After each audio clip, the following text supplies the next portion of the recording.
রাম মন্দির এই যে আমাদের 22 জানুয়ারি পরশুদিন ইতিহাস গড়ে তুলেছেন, গড়ে উঠেছেন আমাদের শ্রী তুলসী পীঠাধীশ্বরের আচার্যপাদ শ্রী শ্রী রামভদ্রাচার্যজি মহারাজ, যিনি কোটের মধ্যে গিয়ে এই রাম মন্দির হবার সাক্ষী প্রদান করেছেন, দিব্য সাক্ষী।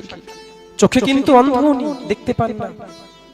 ওনাকে জিজ্ঞাসা করা হয়েছিল যে আপনারা এত বেদ মানেন, বেদের মধ্যে কি উল্লেখ করা রয়েছে কোথাও যে রাম জন্মভূমি সেই স্থানেই ছিল?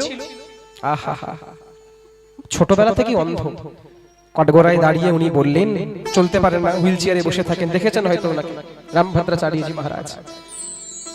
উনি বললেন যে অমুক বেদের অমুক পৃষ্ঠার অমুক সূত্রের অমুক মন্ত্রটি খুলে দেখ, ঠিক তাই তাই বেরোবে। যখন অন্য ধর্মের উকিল যখন খুলে দেখলেন, ওনার হাতে মুখটা হা হয়ে থেকে গেল। সত্যি দিক নির্ণয় অনুযায়ী, স্থান নির্ণয় অনুযায়ী বেদের সেই পৃষ্ঠায়, সেই মন্ত্রে, সেই সূত্রের মধ্যে উল্লেখ করা রয়েছে যে হ্যাঁ, অযোধ্যার মধ্যে রাম জন্মভূমি সেই স্থানেই ছিল। প্রেম সে বলো। এমন হচ্ছে আমাদের সনাতন ধর্মের সাধু, যিনি না দেখে ভগবানকেও প্রকট করতে পারে, ভগবানের স্থানকে নির্ণয় করতে পারে।